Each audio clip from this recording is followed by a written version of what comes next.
Saya tahu bahwa penanggung jawab keamanan itu Pak Polisi, iya. Tapi adakah cara strategi baru? Bisa nggak nonton sepak bola tanpa Pak Polisi?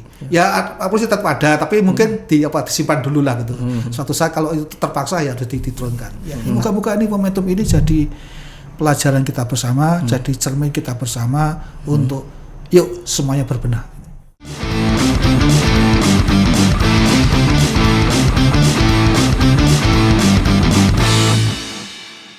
Ya, selamat malam Tribuners sekalian, kembali lagi ke podcast Persis hari ini. Dan sebelum kita memulai podcast hari ini, perkenalkan saya dan Tribun Solo dan Tribunnews dan serta tamu saya Pak Mayor Haristanto untuk mengucapkan berbelasungkawa atas tragedi yang terjadi di Stadion Kanjuruhan Malang.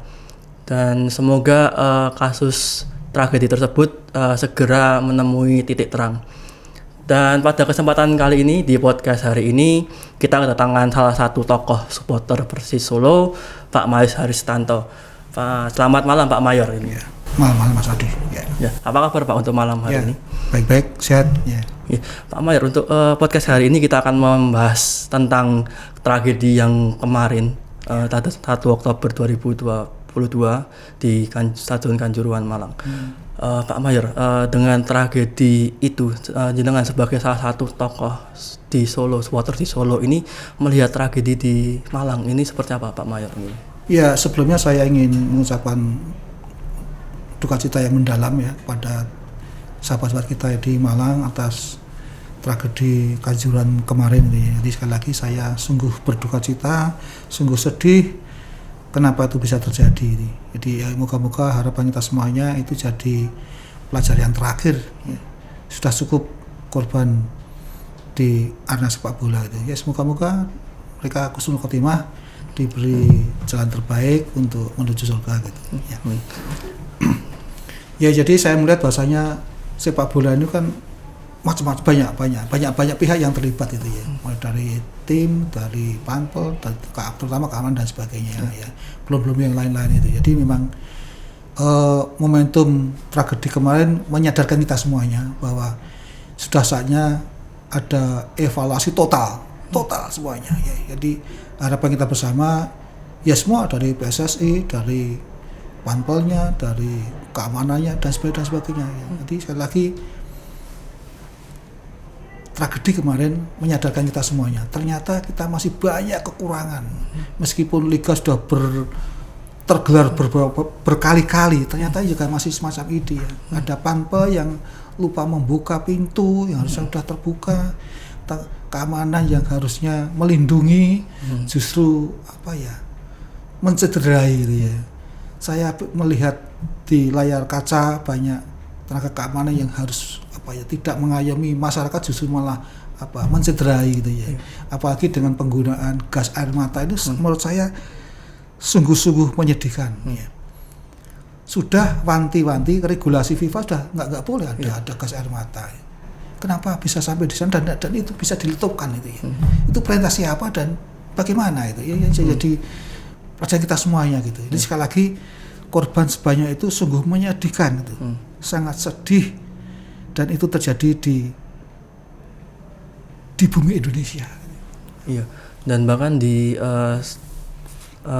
beberapa media sosial, bahkan di media-media juga kan memfollow up juga bagaimana kengerian yang pada waktu di beberapa gate di Stadion Kanjuruhan pada waktu itu ya Pak Mayor itu.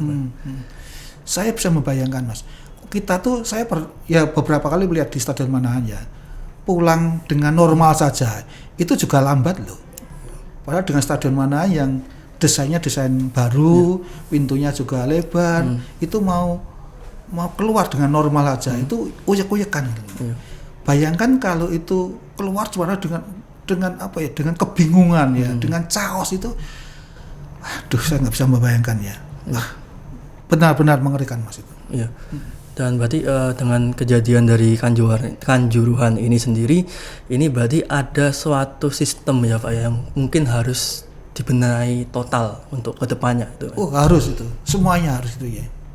Jadi semuanya, saya pikir ini adalah salah satu momentum untuk evaluasi total kita bersama semuanya. Iya. Ya.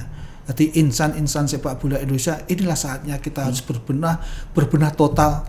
Kalau perlu Pak, revolusi sepak bola Indonesia itu. Jadi ya inilah yang harus kita lakukan. Moga-moga itu tidak terulang kembali. Ya memang ini sangat pahit, tapi moga-moga kepahitan itu bisa untuk menyehatkan sepak bola Indonesia. Oke. Berarti bisa dikatakan bahwa segala elemen baik supporter, kemudian panpel, pihak keamanan, PT LIB dan bahkan PSSI juga pun harus mulai merefleksikan diri gitu. Saya pikir harus ya. Ya mawas diri lah, udah tidak perlu kita menyalahkan berlebihan orang lain, tapi introspeksi diri, mawas diri, semua pun. Ya. Kenapa ada, misalnya ada Aremania dan Bonek yang kenapa harus ada musuh bebuyutan itu ya? Buat apa ini? Ya, coba malah momentum ini kita sama-sama merendahkan diri, melepaskan ego masing-masing. Yuk kita menatap sepak bola ke depan agar tidak ini terjadi. Ya saya juga nggak ngerti dari mana kok kebiasaan tim bertetangga itu justru malah bermusuhan ya. Saya nggak ngerti arahnya ya. Kita contohnya beberapa kota lah, nggak usah jauh-jauh, kita deket aja ya. Itu aja masih itu. Saya tidak tahu persis kenapa harusnya bertetangga ya, justru malah lebih rivalitasnya makin kencang gitu ya. Moga-moga ini momentum ini jadi pelajaran kita bersama, jadi cermin kita bersama untuk yuk semuanya berbenah. Iya. Pak, sebenarnya untuk dari supporter sendiri sebenarnya harus seperti apa untuk menyikapi tragedi ini sebenarnya? Ya harapan saya kedewasaan kita semuanya. Nanti semuanya supporter harus lebih dewasa. Ya mungkin kalau bahasa kerennya fair play ya. Fair play please lah, fair play ya. Karena memang setiap akan ada pertandingan ada bendera fair play gitu ya. Ya mungkin ya tidak sadari itu gitu. Saya ikut prihatin, menyesal begitu peluit panjang tertiup, kenapa penonton supporter pada masuk ke lapangan ini ya. Ini kan ada kesalahan ini ya. Kok bisa masuk gitu ya. Bahkan mungkin ada satu dua yang diizinkan dan sebagainya ya. Coba seandainya kita kembali berputar ke belakang, seandainya mereka tidak masuk ke lapangan gitu ya. Rasanya nggak ada efek semacam ini gitu. Padahal aturannya jelas ya. Nanti stadion itu memang nggak boleh ada orang masuk ke lapangan meskipun itu sudah selesai deh ya. Jadi memang aturannya begitu. Mungkin juga di manahan juga ya, itu perlu belajar kita semuanya. Di pertandingan itu keadaannya ada orang-orang yang tidak berkepentingan itu ada di seputar di Central Ban gitu. Itu harusnya memang ke depan harus dibersihkan gitu. Kecuali mungkin media yang sudah punya ID card atau aparat keamanan yang punya ID card jelas, silakan lah. Tapi di luar itu kadang-kadang ada berkerumun di situ gitu. Jadi memang ya inilah semuanya memang harus berbenah total. Semuanya ini. Berarti memang mungkin bisa dikatakan bahwa ada oknum-oknum yang kemudian menstimulus terjadinya itu ya Pak ya, mungkin ya Pak ya. Bisa begitu. Pertama mungkin ya kadang kita nggak disiplin aja gitu. Nanti sebenarnya SOP-nya sudah apa ya, sudah rinci sekali gitu ya. Saya pernah menjadi panpel gitu. Pernah, artinya sebenarnya rinci sekali gitu. Hanya kadang-kadang SOP-nya itu tidak dilakukan dengan ketat gitu ya. Nanti iyalah ini wajah kita lah gitu. Memang inilah yang dihadapi sekarang ini seperti ini. Dan ya semoga-moga lah momentum ini jadi pembelajaran kita semuanya gitu. Tapi kan misalkan bisa bicara tentang di lapangan ya Pak ya, sebenarnya kalau jenengan tadi kan juga mengatakan bahwa sempat jadi panpel juga ya Pak ya. Itu sebenarnya kalau pihak keamanan sendiri itu sebenarnya kalau sepengalaman jenengan ya Pak ya, itu memang harus ada gas air mata atau memang gimana sih Pak sebenarnya itu Pak? Pada waktu pengamanan itu? Saya pernah membaca itu memang tidak boleh gitu ya, tidak boleh. Karena itu sangat berbahaya gitu ya, karena bahwa ini kan pertandingan sepak bola ya. Kita nonton sepak bola ke stadion itu kan untuk sukacita, kegembiraan, wisata, rekreasi sebenarnya gitu ya. Jadi sebenarnya menurut saya tidak perlu seketat itulah gitu ya. Jadi apalagi beberapa kali saya melihat di beberapa stadion ada Pak polisi ya itu bawa laras panjang gitu ya. Wah ini apa ini? Justru itu jadi suasana jadi tidak apa ya, tidak menggembirakan gitu. Kita nonton sepak bola itu sukacita kok. terus mau apa gitu ya. Jadi sekali lagi memang ya ini mawas diri Pak Polisi juga. Kenapa harus bawa laras panjang gitu? Apa yang siapa yang mau dijaga gitu ya. Saya lebih condong keamanan yang persuasif gitu ya. Justru malah yang mungkin diterjunkan malah polwan aja gitu. Oh gitu. Iya. Coba malah polwan aja itu kan nggak berani halo gitu. Kayaknya dadapi wanita gitu. Lebih ke negosiator gitu negosiasi ya. karena humanis aja gitu. Ini coba kalau di stop polisi wanita mesti berbeda. Wah ini ibu-ibu ya. Iya. Oke, memang harus langkah yang lebih persuasif lagi untuk kedepannya. Saya pikir begitu ya, karena itu lebih humanis ya. Jadi sebenarnya supporter kita tuh jadinya kan ya kan dia hanya tangan kosong ya. Ya. Tapi kalau itu disentuh hatinya dan sebagainya, saya pikir dia akan kalau orang Jawa mendo gitu ya. Ya. Oke, sudah jadi bisa. mungkin harapan saya sudahlah di bahasa kekerasan dan sebagainya itu dikurangi. Justru tahun 2000 saya pernah memberikan wacana, bisakah nonton sepak bola tanpa Pak Polisi gitu. Wah, ini kan ekstrim ini. Ya. Artinya apa? Stadion mana masih mungkin itu. Karena tinggi ya. Ya tetap ada, tapi mungkin disimpan. Betapa kerennya ya, wah nonton sepak bola tanpa Pak Polisi gitu. Betapa ya, artinya kita memberikan edukasi kepada penonton bahwa penonton supporter tidak boleh turun ke lapangan. Nah, bagaimana caranya? Bisa nggak Pak? Saya tahu bahwa penanggung jawab keamanan itu Pak Polisi gitu. Tapi adakah cara strategi baru? Bisa nggak nonton sepak bola tanpa Pak Polisi? Ya Pak Polisi tetap ada, tapi mungkin disimpan dulu lah gitu. Suatu saat kalau itu terpaksa ya harus diturunkan. Tapi kalau dicoba, kalau di stadion mana masih mungkin ya. Sekarang itu tinggi ya, tribunnya ke artinya untuk melompat itu tidak gampang gitu ya. Ya ini kita bisa diskusi bareng-bareng. Betul, tahun 2001 dan saya pernah memberikan wacana itu karena stadion mana sangat mungkin untuk itu. Berarti kalau misalkan tidak ada polisi mungkin disediakan semacam steward gitu ya Pak ya, mungkin seperti di Liga Inggris semacam gitu ya Pak ya, untuk menjaga keamanan semacam itu. Tidak sebanyak itu kan ya. Itu ya tidak semacam itu. Tapi yang penting edukasi ya. Yuk edukasi warga Solo, supporter Solo diyakini bahwa yuk kita bantu semuanya. Ini membantu Persis juga. Karena kalau Persis dihukum itu ya kita semuanya rugi semuanya gitu. Jadi bagaimana yuk kita menata diri, supporter juga diberi edukasi. Yuk coba. Kalau itu sampai terjadi keren itu ya. Mungkin selalu jadi percontohan. Nonton sepak bola tanpa Pak Polisi. Saya merindukan itu Mas gitu ya. Iya. Berarti tapi untuk edukasi sendiri berarti tidak hanya internal supporter sendiri ya Pak ya, berarti ya misalkan harus ada pihak-pihak lain semacam klub dilibatkan atau harus semuanya. Arti insan-insan yang berkaitan dengan tim misalnya. Misal Persis Solo lah gitu, semuanya kita edukasi semuanya. Ya bentuknya edukasi kan apalagi sekarang jadi mudah gitu ya. Ada sosmed itu udah gampang. Zaman dulu lewat apa? Pasang spanduk dan sebagainya. Kemahalan, sekarang sudah diedukasi. Disentuh hatinya. Yuk, yang menjaga stadion mana itu kita. Kalau bukan kita tuh siapa lagi? Nah kalau sampai turun ya nanti itu ada hukumannya itu, diberi aja. Kalau kamu turun, hukum. Ada sanksi semacam itu. Udah sanksi, kalau kurungan itu nggak apa-apa. Nggak tahu itu dengan pasal apa agak nggak apa. Tapi dikasih apa ya? Dikasih informasi bahwasanya yuk kita sama-sama bareng-bareng menjaga stadion mana dengan cara apa ini? Kita tuh datang ke stadion mana untuk seneng-seneng tuh ya. Untuk mencari hiburan, rekreasi itu ya. Kita mau seneng-seneng gitu. Kita mau nyanyi segala. Mau nyanyi, mau ini kan lebih istilahnya menghidupkan suasana dan mungkin tanpa ada tendensi untuk adanya kekerasan di stadion. Betul. Karena semakin banyak Pak Polisi ya, kan justru malah jadi panas suasana.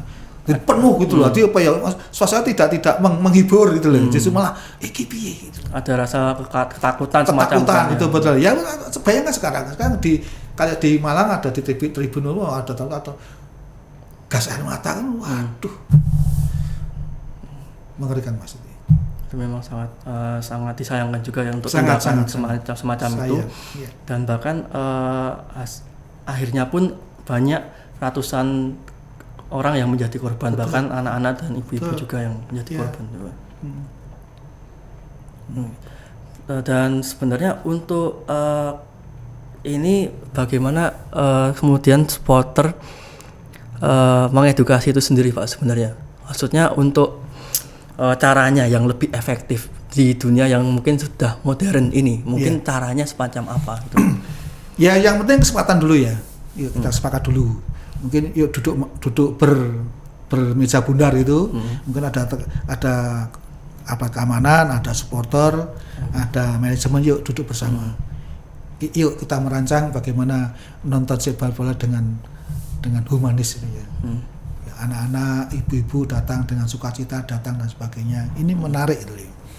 Jadi kenapa tim sepak bola kalau waktu masuk stadion bawa anak-anak kan tujuannya itu ya. Bahwa stadion itu memang untuk siapa saja. Tidak ada larangan anak-anak tidak boleh masuk ke lapangan, masuk nonton sepak bola gitu. Itulah cara-cara hebatnya humanismenya sepak bola gitu. Jadi memang sepak bola itu memang dari balita sampai lansia gitu. Jadi memang itu harus ditata dengan bagus dan saya pikir edukasi saat ini lebih gampang ya. Karena juga ada banyak media, banyak pilihan media dan sebagainya, lebih gampang. Dan ya tadi semuanya dibangun oleh kesadaran diri kita, yuk diri kita masing-masing untuk membangun sepak bola. Ya khususnya di Solo dan Indonesia gitu. Oke. Di samping karena setelah kejadian Kanjuruhan ini kan efeknya itu kan beragam ya Pak ya ini ya. Bahkan ada efek yang mungkin bisa dikatakan positif juga, khususnya di kalangan supporter ini ya Pak ya. Beberapa kalangan supporter kan juga menggaungkan. Kemudian adanya sebuah mungkin bisa dikatakan perdamaian atau mungkin penguatan persaudaraan antara beberapa supporter di daerah yang mungkin dulunya memiliki sejarah ketegangan. Betul. Ini gimana Pak? Bahkan kemarin kan bisa kita lihat contohnya di Solo, Persis Solo sendiri, supporter Persis Solo juga akhirnya membuka hati untuk menerima supporter PSIM Jogja. Ini gimana Pak Mayor dengan saya yang semacam itu? Sangat berharu biru ya. Peristiwa tadi malam dan mungkin semalam sebelumnya juga ada pertemuan antara supporter Jogja dan Solo, dan semalam ada pertemuan Solo di Jogja gitu ya. Dan warga Solo, supporter Solo antusias sekali kadang dengan naik sepeda motor ya. Tidak mudah untuk sampai ke Jogja yang butuh 65 km ya. Hanya untuk satu tujuan, rekonsiliasi, islah gitu ya. Jadi sekali lagi saya menyambut gembira, saya menyambut bangga bahwa rekonsiliasi antara supporter di DIY Jateng bisa tergelar di sana. Ini momentum yang luar biasa. Saya pribadi menunggu 22 tahun. Jadi saya merasakan waktu kami tahun 2000 pernah tur ke Jogja, itu juga rusuh. Tahun 2000, 22 tahun lalu. Dan setelah itu kami selalu bikin acara-acara biar itu kertaan itu bisa rekat kembali. Saya pernah menerima tamu The Maiden, supporter PSIM ke tempat kami dan kami nanam pohon. Dan ini sudah kami kerjakan dulu. Jadi sekali lagi saya menyambut gembira, menyambut apresiasi, senang, bangga bahwa semalam bisa terjadi islah, terjadi rekonsiliasi antara supporter Jogja Solo dan Jogja dan Sleman, mungkin dengan di Bantul dan sebagainya. Ini menggembirakan Mas itu. Ya moga-moga ini bisa dirawat selamanya ya. Jadi biar kalau kami besok tulen ke Jogja tidak was-was, demikian juga orang Jogja ke Solo juga tidak was-was dan sebagainya. Justru malah saya pengen suatu saat Solo Jogja itu kan tersambung oleh KRL ya. Yuk kita tulen dari Solo naik KRL ke Tugu kalau Malioboro dolan, nanti pulang lagi. Nanti gantian orang Jogja ke balapan dolan lagi balik lagi. Betapa indahnya negeri ini. Jadi sekali lagi saya mengucapkan salut. Meskipun saya tidak datang ke Jogja ya saya menyadari itulah tugasnya anak-anak muda lah. Tapi saya menyambut gembira, salut bahwa islah itu bisa terjadi meskipun harus menunggu. Saya pribadi menunggu 22 tahun. Ini berarti bisa dikatakan bahwa kesadaran dan kedewasaan supporter itu mulai meningkat ya Pak itu. Ya, jadi tragedi Malang ya memberi inspirasi kita semuanya. Sudahlah rivalitas ya, caci maki antar kelompok supporter sudah cukup sekian aja. Yuk kita lebih baik menatap ke depan, jadilah supporter yang cinta damai, cinta persahabatan, persaudaraan, itu lebih membanggakan. Iya. Pak, yang menjadi pertanyaan kan adalah setelah islah ini, kemudian apa yang harus dilakukan selanjutnya untuk merawat persaudaraan ini tetap rekat? Apakah juga harus berkaca dengan kasus antara persaudaraan antara supporter Persebaya dengan Persis Solo atau seperti apa Pak sebenarnya itu Pak? Ya saya pikir saling kunjung lah pentingnya ya. Ya saling kunjung, bermain, saling ketemu meskipun sepak bola nggak jalan ya. Nanti tidak harus bertemu di stadion lah ya. Tidak harus bertemu pada saat kita bertanding. Enggak, di luar itu masih banyak kok. Ya saling berkunjung, selalu silaturahmi, serawung itu kan penting. Dan jangan lupa serawung itu memang harus disuarakan lewat media ya. Biar dia tahu gitu loh bahwa kita sudah berbuat untuk damai, untuk islah gitu. Dan itu harus dijaga, tidak mudah ini Mas. Karena ini menyadarkan banyak orang ya.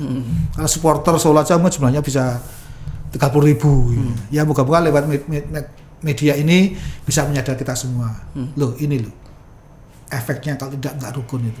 Ya moga-moga semuanya sadar itu lah. Karena kesadaran itu harus dibangun mulai dirinya masing-masing ini.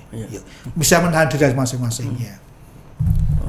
Apalagi kan dari keputusan kemudian berdamai ini kan beberapa orang pun juga ada yang pro, ada yang kontra juga ya Pak ya berarti ya. Ya itu yang biasa gitu ya. Tapi kan semuanya itu menanti yang pro, saya pikir bagus semua. Tidak mudah memang menyikapi soal ini ya, karena ada juga yang mengatakan ini yang permusuhan abadi dan sebagainya. Saya merasakan waktu kami tahun 2011 saya menanam pohon cinta Pasopati Bonek itu ya banyak tantangan. Ada yang pro dan kontra gitu. Ya sudah biarin aja lah. Saya niat saya ingin berbuat baik. Ya ada yang nggak terima. Tidak hanya orang Surabaya juga nggak ada yang terima. Tapi ternyata lambat laun juga ya ini ya kalau orang berbuat baik itu kan dimudahkan gitu ya. Ya. Saya yakin itulah bahwa kuasa yang kuasa itu pasti akan berpihak kepada yang baik gitu. Jadi kalau saya bikin pohon cinta Pasopati Bonek, ternyata banyak orang Surabaya datang sih pasti meninjau itu, melihat itu, dan ini sebuah tetenger yang maksud saya tetenger yang positif gitu. Kita lupakan aja yang kontra. Sudahlah, pokoknya saya punya tujuan baik. Anda tidak sepaham ya monggo, tapi saya yakin kok yang tidak sepaham akan capek dia. Lambat laun juga akan menyadari bahwa hidup itu memang lebih baik rukun. Iya. Berarti memang membangun kesadaran memang butuh proses dan butuh waktu gitu ya. Butuh waktu, butuh perjuangan, butuh konsistensi, Pak. Oh iya. Pak, dengan adanya istilahnya islah dari PSM, Persis, PSS sendiri. Ini kan kemarin juga dari manajemen Persis kan juga mengatakan bahwa itu sebagai salah satu kekuatan dari khususnya di Solo untuk mengawal kasus tragedi di Kanjuruhan ini Pak. Ini memang semacam ada sesuatu untuk kekuatan ke sana atau gimana Pak sebenarnya Pak? Ya, saya pikir itu sebuah kekuatan yang luar biasa lah itu jadinya. Tapi sekarang ini kan sudah ada tim TGIP. Sudahlah, saya percaya beliau lah pasti akan lebih jernih mencari akar masalahnya inilah. Jadi kami sebagai supporter kita menunggu apa sih yang dihasilkan dari tim ini. Moga-moga tidak lama-lama, mungkin 2 minggu 3 minggu sudah bisa akar masalahnya clear ya. Kalau memang ada yang salah ya harus dihukum ya dihukum. Oke. Berarti semacam supporter Persis sendiri ini sebenarnya semacam apa Pak? Harus bersikap seperti apa atau memang harus menunggu saja sebenarnya? Kita pasrahkan kepada negara ya. Ya tadi ada tim tadi ya. Saya pikir itulah, karena mungkin kita menyadari bahwa supporter ini kan juga punya keterbatasannya. Saya yakin bahwa ada tim itu dan itu tim bentukan negara gitu. Ya kita harus percaya gitu. Kita yakin aja lah. Ya. Selain itu kan dari tragedi ini kan kemudian muncul beberapa wacana yang kemudian muncul di media sosial seperti desakan ketua PSSI harus mundur dan sebagainya. Bagaimana supporter Persis Solo ini menyikapi wacana semacam itu ini? Saya tidak punya kompetensi untuk menjawab itu Mas, karena ini masih proses itu ya. Ya, coba nanti kalau memang sudah ada sesuatu yang menuju ke sana, ya kita bisa juga memaksa itu. Tapi sekarang ini kita London dulu aja lah. London, kita harus berpikir dingin, setelah pasrahkan ke tim pencari fakta yang bentukan negara. Gitu. Saya yakin itu ini. Dan juga harus lebih dewasa dan harus memilah informasi-informasi yang kemudian betul. Ada di beberapa media sosial juga ya Pak ya. Ya sekarang ini memang harus ya, karena ya medsos ini kan bisa berkah, bisa bikin masalah gitu ya. Yuk kita sama-sama menyikapi secara positif. Yuk kita mencari berkah dari medsos itu ya. Jadi tidak harus mengumbar caci maki di medsos enggak lah. Yuk kita harus bisa menyaring ya. Ya nanti sebelum kita bermedsos gitu ya. Jadi memang ya kita tahan dulu lah. Tahan dulu. Jangan buru-buru, harus segera menyikapi secara itu. Jadi sekali lagi saya lebih condong ya biarkanlah itu tim dulu yang bekerja, toh itu bentukan negara. Saya yakin dulu, dan orangnya juga orang hebat yang kita sadar bahwa kita itu seorang supporter yang mungkin tidak paham soal lebih apa ya. Saya yakin tim itu lebih hebat itu. Saya sadar itulah gitu ya. Berarti istilahnya lebih nunggu hasilnya dulu, kemudian setelah hasilnya keluar kita harus kemudian sikapnya akan seperti apa itu. Ya kenapa tim itu dibentuk kan antara itu ya. Kecuali kalau nggak dibentuk lah itu kita bisa bersuara gitu ya. Oke. Ini kan kemudian dari pihak supporter Persib kan kemarin ada wacana untuk serawung juga ya ke Malang juga nih Pak. Ya saya pikir bagus lah kalau memang harus ke sana. Ya itu sebuah aksi yang mulia menurut saya. Tapi sebenarnya tidak harus ke sana ya, tidak harus. Tapi kalau ada kesempatan ke sana, saya pikir juga ya saya salut. Saya pikir itu ya bagus lah gitu ya. Bagus karena Malang adalah guru hebat Pasopati ya. Karena kami banyak terinspirasi oleh Aremania yang datang tahun 2000 ke Solo, membuka mata kita, membuka telinga kita bahwa Aremania adalah guru besar Pasopati. Kita ikut berduka sangat mendalam. Jadi kami baru bertemu 2 kali waktu dia datang ke Solo dan kami tandang ke Malang. Berbicara tentang guru besar, sebenarnya apa sih Pak kemudian Aremania ini kemudian memberikan sesuatu apa Pak terhadap Pasopati, mungkin supporter Persis Solo sendiri itu Pak? Ya, jadi Pasopati lahir tanggal 9 Februari ya. Selang seminggu kemudian beruntung kedatangan tamu Aremania. Ada sekitar 5.000-an datang tuh di sebelah utara full itu. Dan kami terbengong-bengong karena mereka dengan nyanyi 90 menit full, dia nyanyi, nari tak henti-hentinya, dia memompa semangat Arema, tim yang mereka banggakan. Kami tersadarkan, oh itulah supporter ini. Akhirnya kami cepat beradaptasi. Kedatangan Aremania menginspirasi kita semuanya. Kita bikin kumpul-kumpul, bikin lagu, latihan di Stadion Manan, dan pentas pertama kali melawan PSIM Yogyakarta. Dan kami bisa, meskipun hanya di Tribun Utara. Tribun Utara pun masih belang-belang, ada yang bisa nyanyi, ada yang enggak, karena di sana tanggal 5.000 yang paling datang ada 1.000 lah. Tapi itu sudah nilai yang istimewa bagi seorang supporter pemula.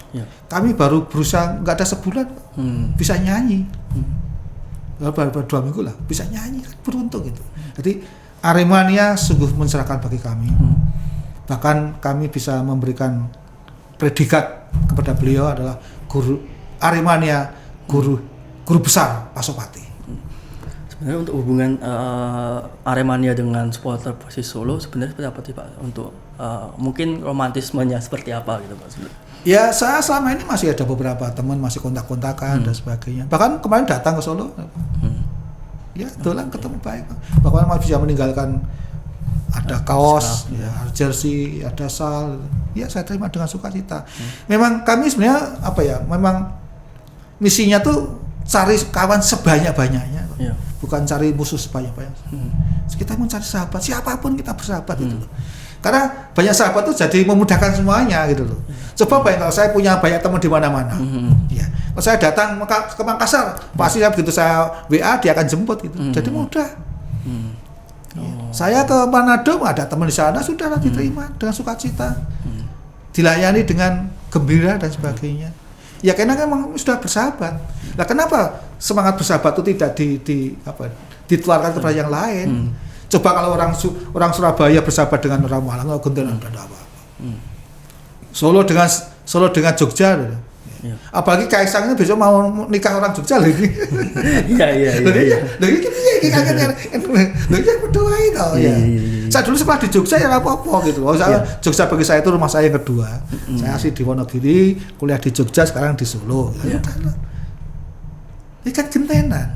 Anak saya sekarang rumah di Sleman gitu dia.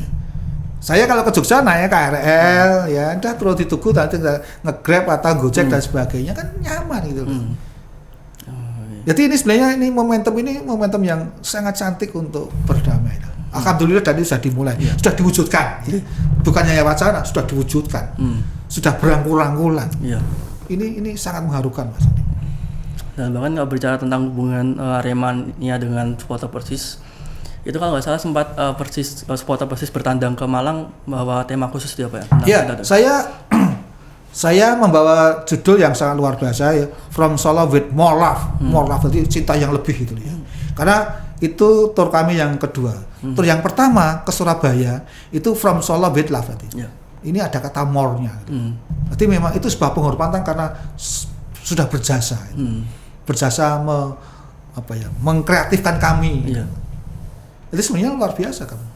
Kami sana baik-baik banget ya. Bahkan pada saat 2000 waktu ada 8 besar Liga Indonesia itu, kami dulu jejer dengan Aremania. Dan Arema itu pertandingan yang pertama. Kami ikut Arema kok. Ikut mendukung Arema. Betul. Jadi sebenarnya ikatan kami sangat indah bagus betul. Enggak ada masalah gitu ya. Dan bahkan Love ini pun sekarang sudah masuk ke PSIM, Persis dan PSS itu ya Pak, dengan tagar Mataram is Love itu ya Pak ya. Ya ini luar biasa itu ya. Saya salut itu. Saya salut itu harus dirawat, dipertahankan dan yuk kita teruskan yuk. Mataram is Love itu. Keren itu. Sebuah cinta yang kemudian tumbuh di Mataram itu ya Pak ya. Betul. Keren itu. Jargon yang keren itu. Mataram is Love. Iya. Dan sebenarnya terkait dengan hubungan relasi Aremania dengan supporter Persis sendiri, sebenarnya ada nggak sih Pak sebenarnya cara mungkin atau aksi yang bisa dilakukan Persis Solo untuk istilahnya menyemangati atau mungkin menyemangati dari Aremania setelah tragedi ini sebenarnya? Ya artinya di Solo sudah digelar doa bersama ya, sudah. Itu langkah yang sederhana ya. Tapi jangan menyentuh itu. Jadi sebenarnya karena zaman sekarang itu kan jarak itu sudah bukan jadi masalah gitu ya. Nanti maksud saya tidak harus kita ke Kanjuruhan lah gitu ya. Tapi dengan doa, mungkin ada sholat goib dan sebagainya. Bahkan besok Jumat itu Masjid Agung Surakarta itu akan menggelar sholat goib itu. Itu sudah masyarakat gitu ya. Artinya tidak bahwa duka lara tragedi Kanjuruhan ini bukan hanya dunia sepak bola, ini sudah dunia kemanusiaan itu. Jadi saya diundang untuk besok Jumat setelah Jumatan, pengurus takmir Masjid Agung Surakarta mengundang semua elemen masyarakat untuk sama-sama sholat goib. Ya ini aksi kemanusiaan yang luar biasa. Jadi ini duka kita semuanya, bukan hanya duka insan sepak bola Mas. Ya karena pemahaman saya memang orang meninggal itu yang ditunggu doanya Mas. Nanti yuk kita sama yang bisa kita kerjakan, yuk kita doakan semoga ya korban Kanjuruhan bisa husnul khotimah. Siap. Oke Pak Mer, untuk sementara itu dulu obrolan kita tentang tragedi Kanjuruhan dan relasi supporter yang ada di Indonesia khususnya di Solo dan Jogja. Terima kasih sudah datang di podcast Persis hari ini dan terima kasih juga untuk ceritanya. Saya tambahkan rekonsiliasi Solo Jogja bisa menginspirasi kota-kota lain ya. Untuk berdamai. Dan tidak perlu saya sebutkan kota yang mana, tapi moga-moga mereka menyadari bahwa yuk sudah cukup sekian aja. Yuk kita tatap ke depan agar sepak bola Indonesia makin humanis. Oke, siap. Oke, Mayor, terima kasih untuk kesempatannya. Terima kasih untuk sudah datang di podcast Persis hari ini dan sampai jumpa di kesempatan berikutnya. Terima kasih sudah nonton. Jangan lupa like, subscribe, dan share ya.